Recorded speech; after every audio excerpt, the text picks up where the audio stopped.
If delimitation is carried out purely on the basis of population, then Kerala and other southern states will suffer, as we have been bringing down our population since 1973, when the previous delimitation was carried out. The national population policy of 1976 was not intended only for specific regions of the country. It was declared by the Union government as a policy for the entire nation. However, many states failed to implement it effectively. Our states, on the other hand, have implemented it commendably. The Union government has praised us time and again for our achievement. Yet the same Union government is now punishing us for having achieved the target and going beyond it. സംസ്ഥാനത്തെ മുഖ്യധാരാ മാധ്യമങ്ങൾ ഇപ്പോൾ സംസ്ഥാനത്ത് സർക്കാരിനെതിരെ പ്രക്ഷോഭം നടത്താനുള്ള ശ്രമത്തിലാണ്, quotation നടത്താനുള്ള ശ്രമത്തിലാണ്. അതിനിടയിൽ ചില കാര്യങ്ങൾ അവർ വിട്ടുപോകുന്നുണ്ട്. അതുപോലത്തെ ഒരു കാര്യമാണ് ഇന്ന് ചെന്നൈയിൽ നടന്നത്. ഡീലിമിറ്റേഷനെതിരായിട്ട് ദക്ഷിണേന്ത്യൻ സംസ്ഥാനങ്ങളിലെ മുഖ്യമന്ത്രിമാരുടെ സമ്മേളനമാണ് തമിഴ്നാട് മുഖ്യമന്ത്രി കെ സ്റ്റാലിൻ വിളിച്ചു ചേർത്ത്. സമ്മേളനത്തിൽ കേരള മുഖ്യമന്ത്രി പിണറായി വിജയൻ പങ്കെടുത്തു, വ്യക്തമായ നിലപാടെടുത്തു. മാത്രമല്ല, ഇടുങ്ങിയ രാഷ്ട്രീയ സമീപനമാണ് BJP കാണിക്കുന്നതെന്ന് വ്യക്തമായിട്ട് മുഖ്യമന്ത്രി അവിടെ വെച്ച് പറയുകയും ചെയ്തു. മുഖ്യമന്ത്രിയുടെ ആ വാക്കുകൾ നമുക്കൊന്ന് കേൾക്കാം. And other representatives from the various states gathered here. Greetings to you all. At the outset, on behalf of all of us, let me place my sincere gratitude to Thiru K. Stalin, the Honorable Chief Minister of Tamil Nadu, for gathering us all here together today. The proposed delimitation of Lok Sabha constituencies is hanging over our heads like the sword of Damocles. Various reports indicate that the BJP-led union government is going ahead into the delimitation process without any consultation. This sudden move is not driven by any constitutional principle or any democratic imperative, but by narrow political interests. The delimitation process, if it is undertaken after the census, will lead to a large increase in the number of seats of northern states, while there will be a significant reduction in the representation of the southern states in parliament. This will suit the BJP as they hold greater influence in the north. If delimitation is carried out purely on the basis of population, then Kerala and other southern states will suffer, as we have been bringing down our population since 1973, when the previous delimitation was carried out, in which the number of seats in the Lok Sabha was reorganized. Our states are now set to be punished precisely for our sincere implementation of the National Population Policy of 1976. When a state faithfully implements a nationally recognized policy, it deserves special consideration for that very reason. Not only is this consideration being denied, but we are even being penalized for fulfilling our duty to the nation. This is the crux of the current issue. The National Population Policy of 1976 was not intended only for specific regions of the country. It was declared by the Union government as a policy for the entire nation. However, many states failed to implement it effectively. Our states, on the other hand, have implemented it commendably. The Union government has praised us time and again for our achievement. Yet the same Union government is now punishing us for having achieved the target and going beyond it. The approach seems to be, now you have a smaller population, so now you deserve lesser funds and lesser representation. This is deplorable.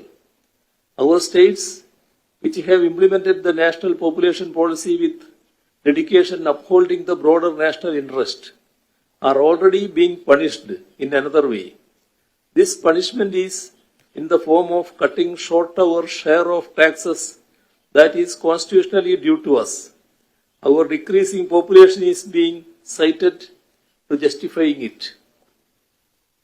Kerala's share, which was 3.875% during the 10th Finance Commission, has now dwindled to a paltry 1.925% in the 15th Finance Commission. Effective implementation of population control measures invariably leads to rise in the public health spending. However, while devolving funds, no special consideration is given for the same. If our parliamentary representation is further reduced, while our share of the nation's wealth continues to decline, we will face an unprecedented situation in which both our rightful share of funds and our political voice to demand them diminish simultaneously. It is in the recognition of the gravity of this issue that we, that is, Kerala, Tamil Nadu, Andhra Pradesh, Telangana, Karnataka, Odisha, West Bengal, and Punjab, are now uniting in protest. We are gathered here at the invitation of the Honorable Chief Minister of Tamil Nadu, Thiru M.K. Stalin, to mark the beginning of our coordinated resistance by forming a joint action committee. The Union government's actions, from fiscal policies to language policies to cultural policies to now even the fixation of representation, are destabilizing India's federal system and democratic framework. This cannot be allowed to pass. India's constitution identifies India as a union of states, which underlines our federal character. It strikes a balance between the union and the states. The current effort at delimitation disrupts this equilibrium, disproportionately empowering states that fail to implement national policies like population control. States that prioritize education, healthcare, and gender equity will be penalized for their progressive choices. This creates a perverse incentive, as states will be discouraged from investing in human development for fear of losing political representation. The union government should examine whether this will guide the nation forward or drive us backwards. India's federal structure was designed to protect smaller communities and regional identities. Dr. B.R. Ambedkar, the chairman of the drafting committee of India's Constituent Assembly, warned against the tyranny of the majority, advocating for states' rights to balance central authority. Back in 1988, the Sarkaria Commission reinforced this, stating that federalism is not a mere administrative arrangement, but a fundamental feature of the Constitution. Delimitation that ignores this principle risks reviving colonial era centralization, while diverse voices were subsumed under majoritarian agendas. The end result was that the Indian people united against our colonizers and drove them out of the country. Those at the helm of efforts today should take due note of our history and what it teaches us. India's federal structure is a cornerstone of our democracy, designed to accommodate the country's vast mosaic of cultures, languages, and regional identities. The diversity that defines India is not just a demographic statistic. It is the bedrock upon which our unity is founded. A robust federal system ensures that every region, with its unique history, language, and cultural heritage, has a voice in the national dialogue. The current process of delimitation poses a serious threat to the preservation of our rich cultural and linguistic diversities as well. Redrawing constituencies solely on the basis of population without accounting for these vital cultural and linguistic factors risks the possibility of marginalizing those regions that have long preserved their distinct identities. This is especially critical for our states, which not only contribute to the nation's demographic fabric but also enrich its cultural landscape. The strength of India lies in its plurality. Our cultural and linguistic diversities are assets that strengthen our nation, enabling us to harness a wide range of perspectives and innovations. Kerala's Kudumbashree initiative, which empowered millions of women, and Tamil Nadu's midday meal scheme are state-specific innovations that became templates for the nation later on. Centralizing power will stifle such localized situations, which are crucial for addressing India's diversity. Cultural preservation and federalism are intertwined in the Indian experience underlines it. When smaller or less populous states lose political clout, their capacity to safeguard their cultural traditions diminishes. A homogenized parliament dominated by populous states could sideline regional priorities, eroding the pluralism envisioned by modern India's founders. A centralized process that ignores these factors not only dilutes regional voices but also threatens the balance that has allowed India to thrive as a united and diverse republic. The Union government must therefore engage in meaningful dialogue with the states and incorporate our considerations so as to safeguard states' interest before going ahead with the delimitation process.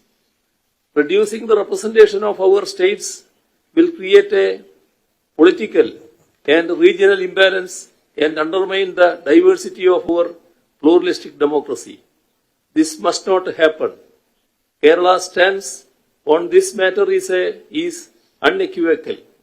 The Union government's approach, which violates federal principles and seeks to curtail the representation of certain states for political reasons, is unacceptable. The decision on going ahead with the delimitation process must be made only through a consensus. Article 82 of the Indian Constitution mandates the delimitation of parliamentary seats after every census. It was in exercise of this provision that the Lok Sabha strength was increased over the years from 489 to 543. However, delimitations have not been conducted as required by the Constitution after every census. Decisions to conduct or delay delimitation have been made solely on the basis of the transient political convenience of those in power. The 42nd Constitutional Amendment of 1976 froze delimitation until after the first census post 2000. During this period, despite the implementation of the National Population Policy, population disparities persisted in the country, leading to the 84th Constitutional Amendment, which extended the delimitation freeze until after the first census post 2026. The 2021 census has not yet been conducted, and the next census is due in 2031. However, the Union government appears to be pushing the delimitation even before that. In the 2011 census, Kerala's population growth was a mere 4.92% compared to the national average of 17.7% between 2001 and 2011. As our states have recorded population growth rates below the national average during this period. The last reorganization of seats in the Lok Sabha was conducted in 1973 based on the 1971 census. At that time, Kerala accounted for 3.89% of India's population.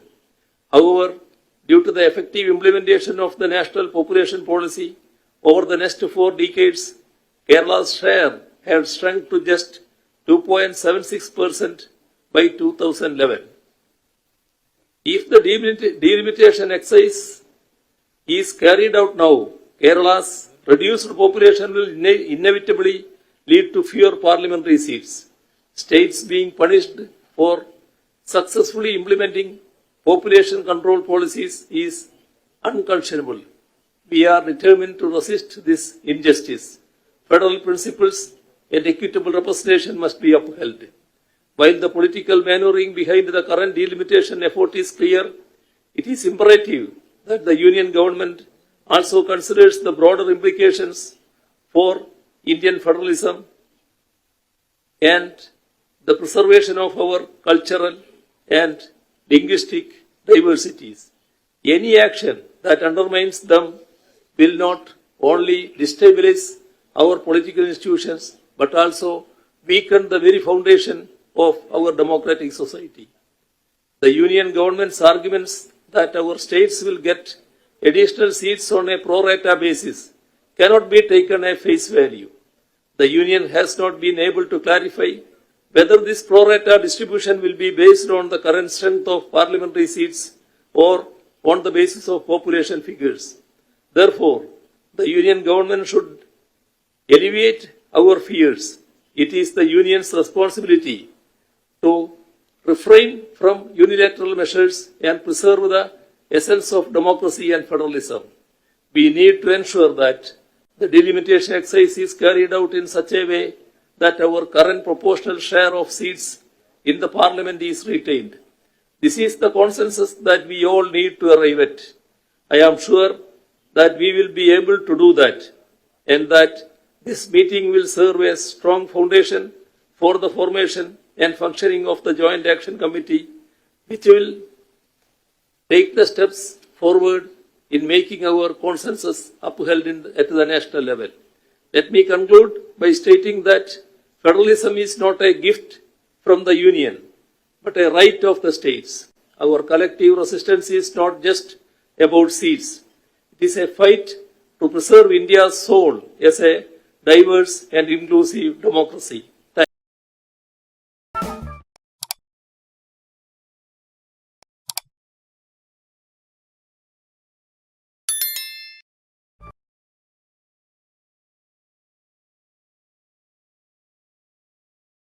Thank you.